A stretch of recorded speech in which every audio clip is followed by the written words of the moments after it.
시청자 여러분 안녕하십니까? 하남TV의 김환승입니다. 지역 명사와 함께하는 농토크, 오늘은 그 9번째 시간입니다. 지난달 중앙 언론을 통해 전해진 가밀동 백제 고분군의 발굴 성과는 우리 하남이 과거 백제의 중심도시였음을 증명하고 잃어버린 하남의 옛 역사를 복원해줄 중요한 유적임을 일깨워 주었습니다. 이에 지역에 뜻있는 시민들이 모여 과거 우리 땅에 발굴된 유물과 유적이 시민의 동의 없이 타지로 뿔뿔이 흩어졌던 불행한 기억을 되풀이하지 않기 위해 하남 문화유산 지킴이 시민위원회를 결성하고 본격적인 활동에 들어갔다는 소식을 전합니다. 오늘 우동토크는 이 모임의 결성을 주도하고 있는 하남문화원 유병기 원장님을 모시고 이에 관련된 이야기를 들어보도록 하겠습니다. 원장님 안녕하십니까? 네, 안녕하세요.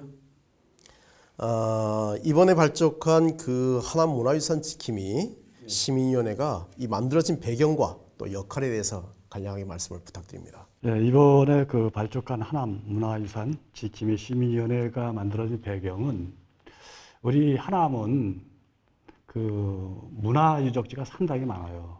말 그대로 야외 박물관과 같은 이런 곳이 우리 하남입니다. 그럼에도 불구하고 우리 하남에서는 이런 그 중요한 그 유적지나 유물에 대해서 관심이 없었어요. 그래서 그것을 잘 지키고 보존하고 활용하는 것이 반드시 필요하겠다라고 생각이 돼서 이번에 문화유산 지킴이 시민위원회를 구성하게 되었습니다. 네, 그렇군요. 그러면 이 위원회는 어떤 단체나 또는 개인들이 참여하고 있나요? 위원회에 참여하는 분들은 어떤 특정한 단체나 특정한 사람을 이렇게 정하지는 않습니다. 우리 전 시민이 현재 하남시가 한 24만 정도 된다고 그러죠. 24만 전 시민이 참여를 해서 내 고장의 유적과 유물을 잘 보존해야 된다라고 생각이 되기 때문에 어떠한 그 범위를 한정하지는 않습니다. 그렇군요. 이번에 그 위원회 출범의 이 배경이 된 가밀동 백제고분군이 가지는 이 역사적 의의가 분명히 있을 텐데요. 이 역사적 의의, 즉 중요성에 대해서 시청자분들에게 설명을 간단하게 해주시죠. 네, 가밀 지역에서 발굴된 고분은 우리 하남의 정체성을 밝혀줄 아주 중요한 그런 유적 유물이 되겠습니다. 왜 그러냐면 그동안 우리 하남은 문헌사적으로는 상당히 많은 그 백제 중심지였다라는 이런 역사서에 기록이 돼 있는데 안타깝게도 이제 고고학적 발굴이 부족하다 보니까는 우리 하남이 백제 중심이라는 실증을 하는데 어려움이 있었습니다. 우리 앵커께서도 잘 아시겠지만은 이 문헌사적으로 보면은 세종실록 시리지, 또 신증 동국여지 승남, 또 관왕 홍경모의 남한지, 그리고 타산 정약용, 또 고산자 김정우, 그리고 근대 학자들도 많은 분들이 우리 백제 중심지가 하남이었었다라는 그런 얘기를 많이 했습니다. 그럼에도 불구하고 고고학적 발굴이 부족하다 보니까 결국은 오늘날의 환성백제 중심지는 풍납투성으로 비정되기에 이르렀고, 거기에 따라서 우리 하남은 이렇다 할 만한 얘기를 할 수 없었는데 이번에 가밀 지역에서 이런 그 백제 시대의 고분이 나온 겁니다.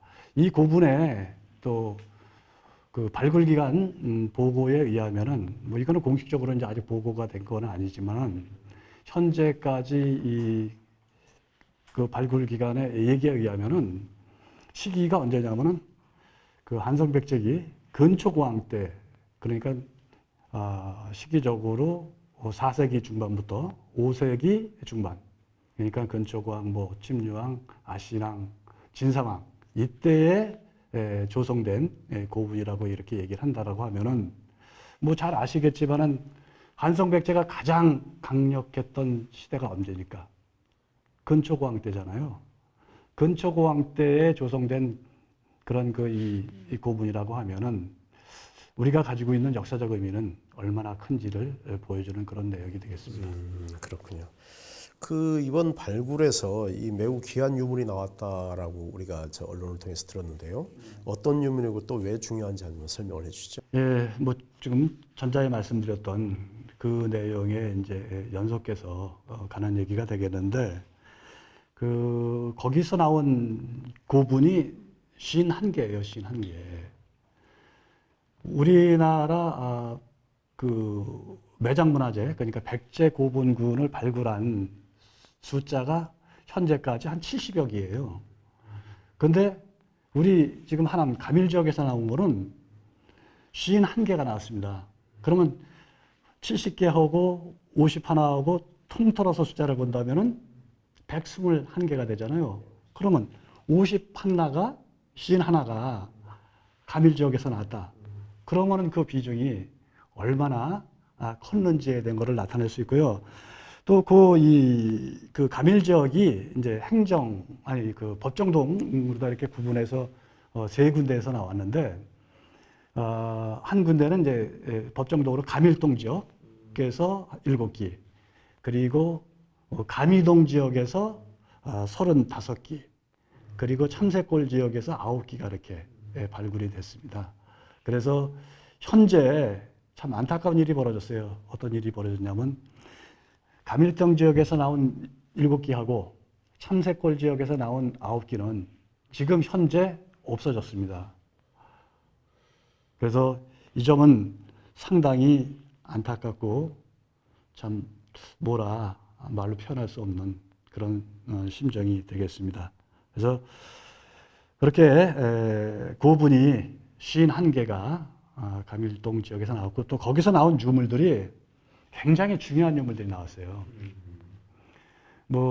발굴기관 얘기에 의하면 우리나라에서 최초로 나온 유물이라고 하더라고요. 그래서 개수호 청자, 이거는 이제 중국하고 우리가 왕래를 했다는 그런 얘기가 되는 거고, 그리고 부뚜막형 토기가 2점이 나왔는데, 이건 역시 백제 고분에서는 처음 나온 그런 이 유물이고요.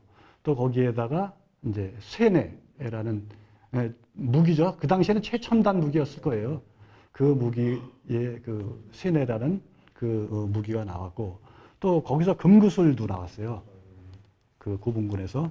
그러면은 금구슬이라는 것이 그 당시에 일반 시민들이 쓸 수 있는 그런 내용들이 아니지 않습니까?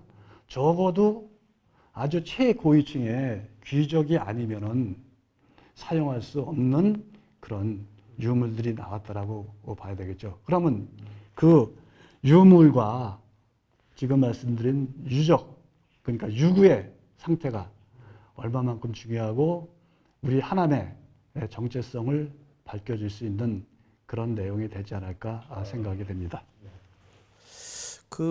이번에 발굴된 유물과 유적의 이 공사 주체죠, LH. 이 LH의 입장은 어떤 것인가요? LH의 입장은 좀 전에 말씀을 드렸잖아요. 가밀 지역, 가밀동 지역의 7기는 없애고, 그리고 또 참새골 지역도 없었어요. 그래서 없애서 이제 제가 관계자한테 한번 물어봤어요. 물어봤더니 일부는 이제 기록 보존하고, 나머지는 이제 다시 원형을 갖다 복원해서 전시를 할 계획이라고 이렇게 얘기를 하고 있습니다. 그래서 거기에서 지금 원형을 보존할 거는 지금 다른 곳에다가 그대로 떠서 갖다 놓고, 나중에 이제 여기 가밀 지역이 정리가 되면 다시 가져다가 이제 복원을 해서 전시를 할 거라고 이렇게 얘기를 하더군요. 그런데 거기에 지금 없어진 그 부분에 아까 말씀드렸던 정림지역, 가미동 지역에서 가장 많이 나왔는데, 거기에는 이제 역사공원으로 만들고 그 옆에다가 이제 전시관을 짓겠다는 거예요. 그래서 이제 전시관을 져서 좀 전에 말씀드렸던 참새골 지역과 가밀동 지역에서 있던 거를 다른 곳에다 갖다 놨다가 다시 가져온다 그랬잖아요. 그거를 상태가 양호한 거는 그대로 갖다가 전시관에 전시를 하겠다는 이런 얘기거든요. 그래서 그 LH의 입장은 거기에다가 역사공원 및 전시관을 짓겠다는 그런 내용입니다. 그런데 여기서 문제가 뭐냐면은 전시관을 짓겠다는 거에 대한 거는 문제예요. 저는 그 하남시 그 관계부서에 꾸준하게 그 얘기를 했습니다. 가밀 지역에서 나오는 그 고분이 상당히 중요하고 또 유물도 굉장히 중요한 유물이기 때문에 거기에는 전시관이 아닌 박물관을 지어야 된다라고 얘기를 했습니다. 그럼에도 불구하고 지난 3월 23일 날 그 시장님한테 업무 보고하는 과정에서 보니까는 전시관으로, 박물관이 아닌 전시관으로 이렇게 그 설명회를 하더라고요. 그래서 제가 그 자리에서 질문을 했습니다. 하남시에서 요구하는 거는 전시관이 아니고 박물관을 원하지 않느냐. 그래서 거기에 같이 배석했던 문재범 박물관장에게 전시관과 박물관의 차이에 대해서 좀 설명을 해달라. 그렇게 요구를 했었죠. 그랬더니 박물관장 얘기가 전시관은 단순히 전시만 하는 것이고 박물관은 뭐 수장고라든가 또 교육관이라든가 전시 공간이라든가 이런 것들이 다 갖춰져야 된다는 거죠.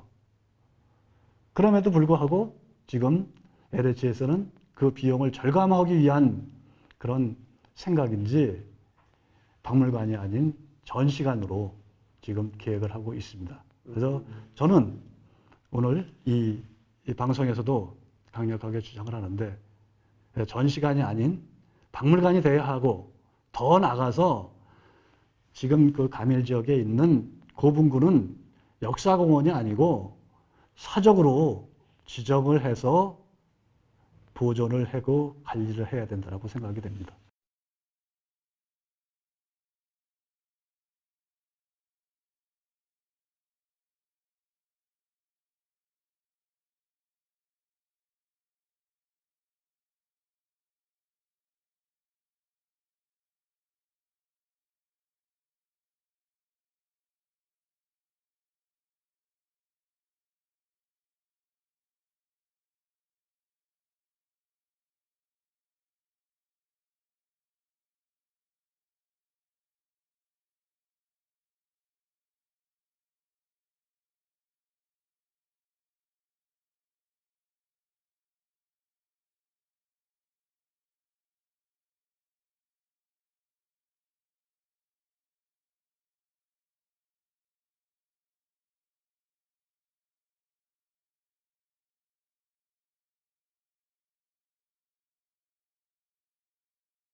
그렇다면 결국은 우리 원장님 말씀에 의하면 이 공사 주체인 LH는 비용의 문제, 그리고 또 공사 기간의 단축 문제, 여러 가지 이유를 들어서 단순한 그 역사공원과 그리고 거기서 발생된 유물과 또는 이런 것들을 전시할 수 있는 단순 전시죠. 전시할 수 있는 전시관만을 고집하고 있다라고 하는 게 지금 현재 LH의 주장인 거죠. 예, 거기서 제가 한 가지 또 좀 그 유물에 대해서 한 가지 좀 더 말씀을 드릴게요. 만약에 전시관을 지면은 그곳에다가 아까 그 유물들이 굉장히 중요하다 그랬잖아요. 그 중요한 유물이 과연 전시가 되겠느냐 하는 그 의심을 하게 됩니다. 왜냐하면은 그런 중요한 유물을 전시관에다 두는 경우는 없거든요. 그러면 결국은 박물관으로 다 가게 되는데, 그럼 박물관이 아닌 전시관이 들어서면 그 중요한 유물들이 어디로 가겠습니까? 아시겠지만은 그 문화재라는 것이 지방자치단체 거 아니잖아요. 하남시 거 아니잖아요. 그거 어디 겁니까? 국가 거죠. 국가권으로는 그거 어디로 가겠습니까? 뭐 중앙박물관이나 이런 곳으로 가겠죠. 그러죠.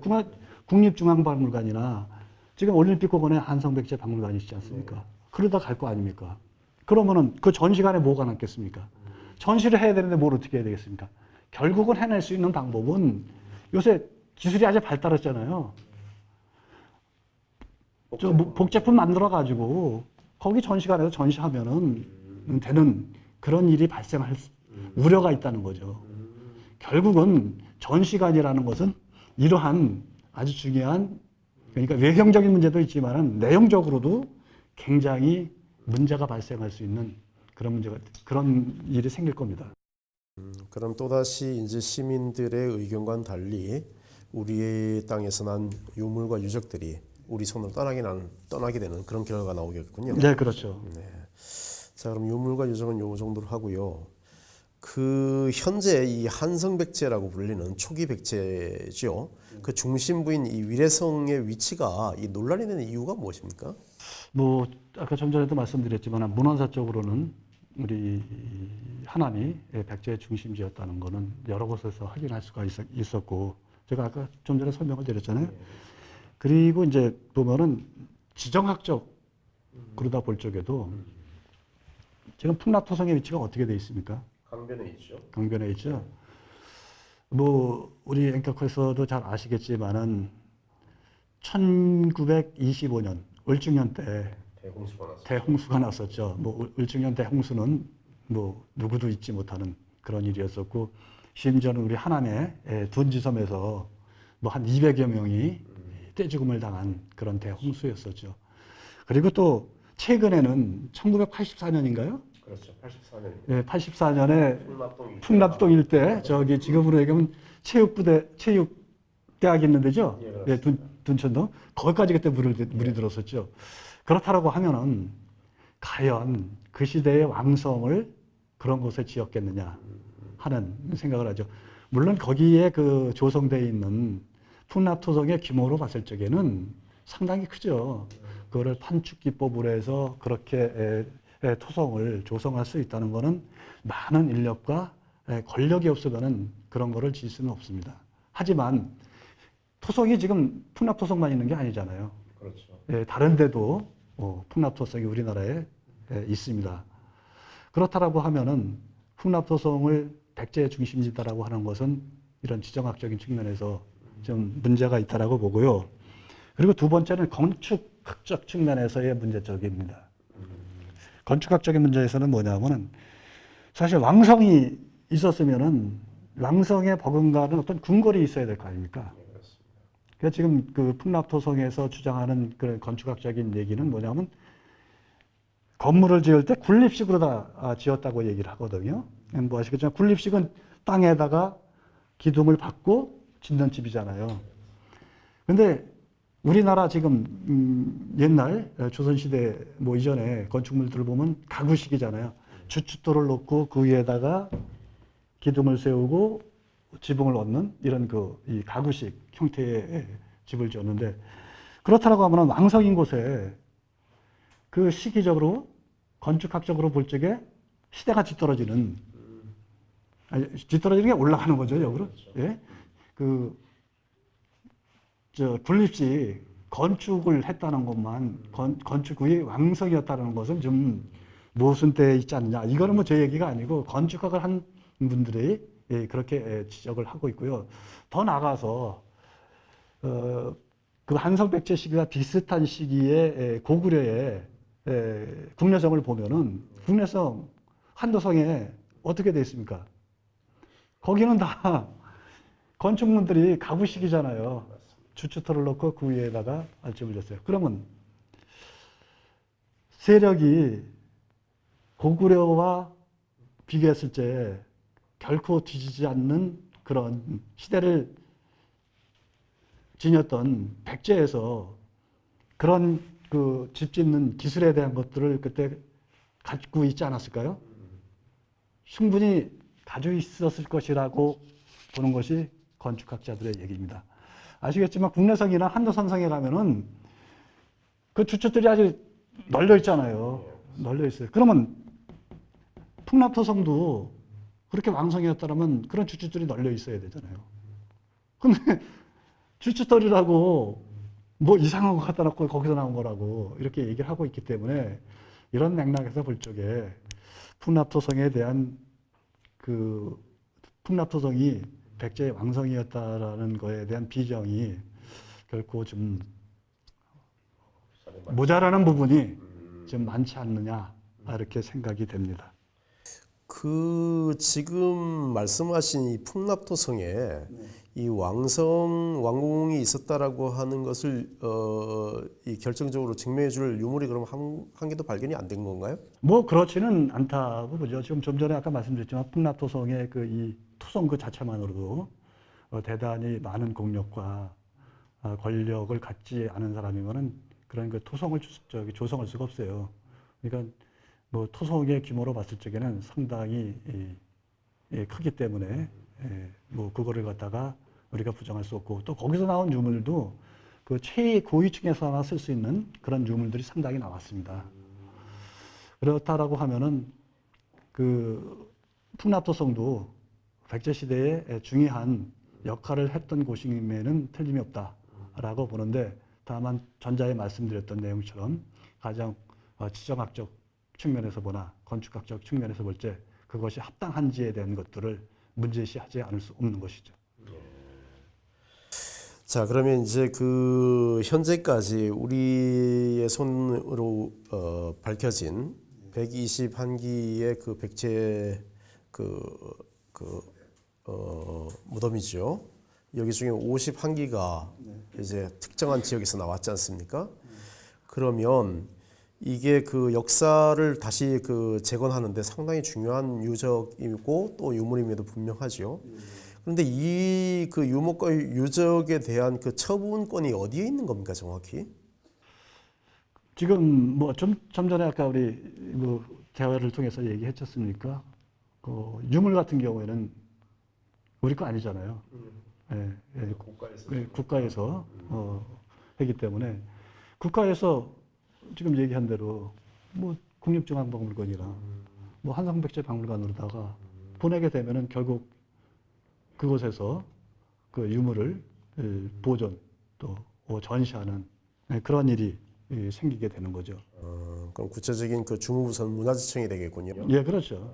뭐 그 LH에서 어디든지 그렇잖아요. LH에서 공사를 하면은 제일 먼저 그 공사하는 지역에 들어가는 팀이 문화재 발굴 팀이잖아요. 문화재 발굴이 들어가서 시굴 조사하고 시굴 조사를 해서 시굴 조사를 해보고 나서 거기에서 뭐 중요 유물이 나오면은 발굴을 하고 그리고 발굴해서 나오면은 그거는 이제 국가 소유가 되고 국가에서 이제 그 전시를 하고 뭐 이제 보관을 하는 그런 과정들을 갖게 되겠죠.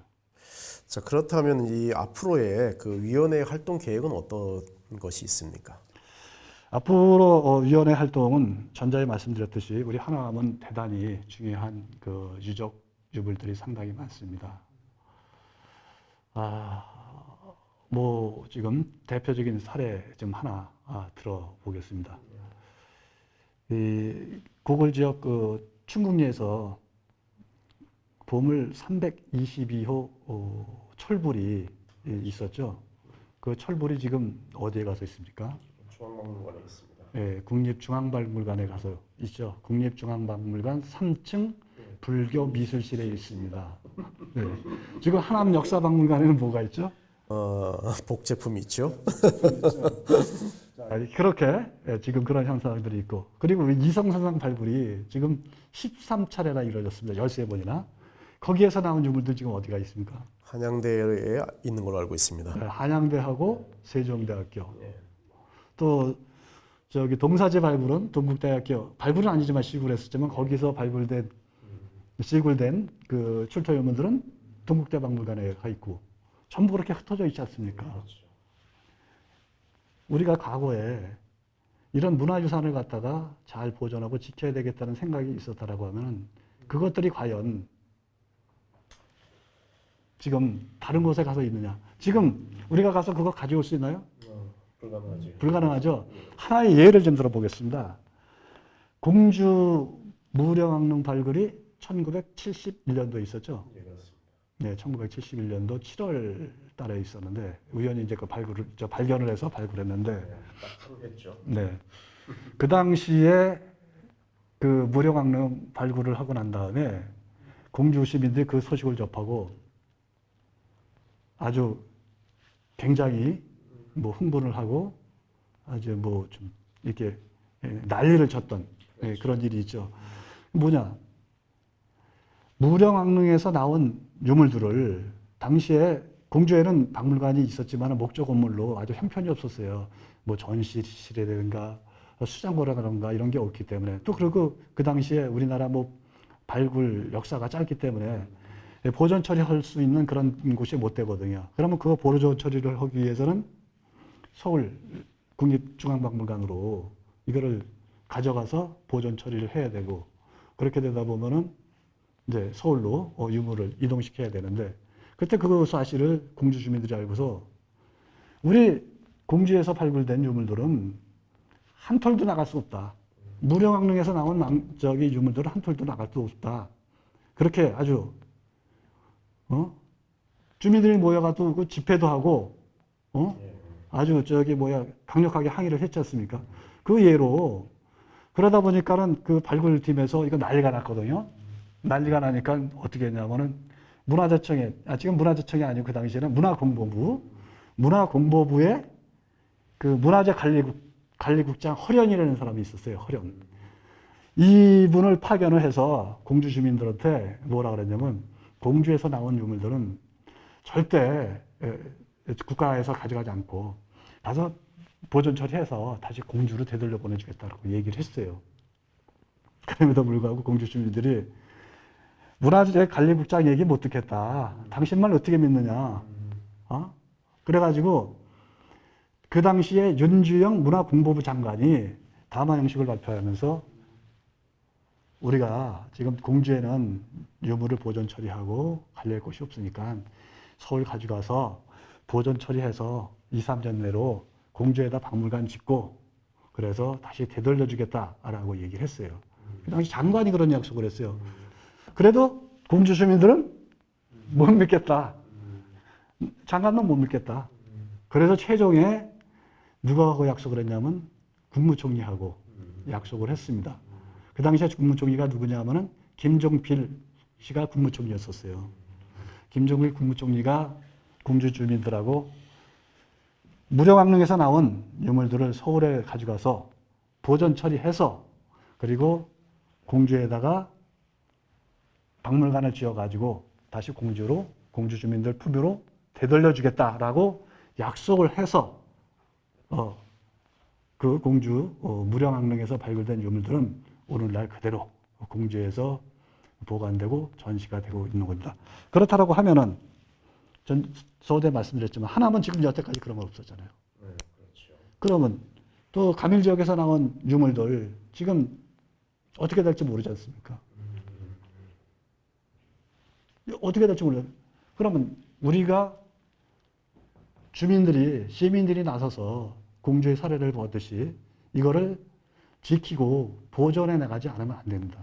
그래서 그런 거를 우리가 하고 또 문화재, 또 문화유적을 가지고 활용을 해서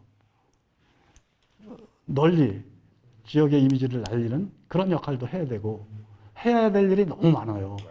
그래서 그 위원회는 우선 가장 현안으로 떠오른 이 가밀지역 고분군에 대해서 중점적으로 우선 외부로 반출되지 못하게 하고 그것이 사적공원으로 지정이 되고 또 그 유적들이 잘 보존될 수 있도록 노력을 해야 되겠지만은 그 일이 끝나면은 이성산성이라든가 천왕사지라든가 동사지라든가 또 이성산성에서 발굴된 유물들을 또 하남으로다가 되돌려받는 일, 또 우리 하남의 문화예산을 가지고 어떻게 활용을 할 것인가에 대한 것도 고민을 해야 될 것이라고 생각이 됩니다.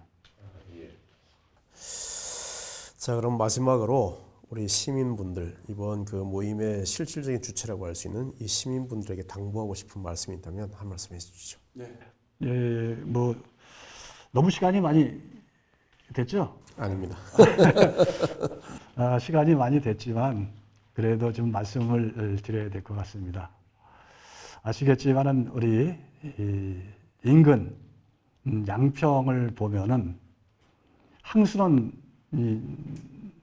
소설가가 쓴 그 소나기라는 그런 소설이 있습니다. 그 양평에 보면 소나기 마을이 있어요.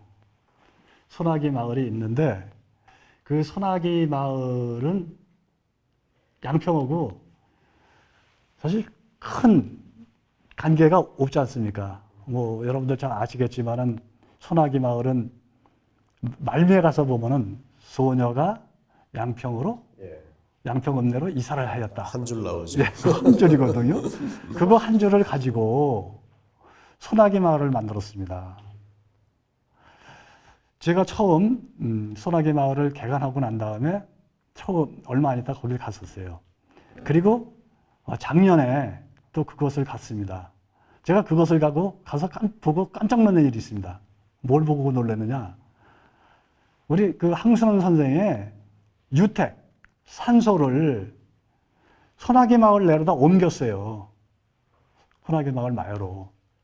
그 항순원 선생의 유택이 어디 있었냐면은 천안에 있었다고 합니다. 천안에 있었던 거를 소나기 마을로 옮긴 게 2009년도라고 합니다. 예?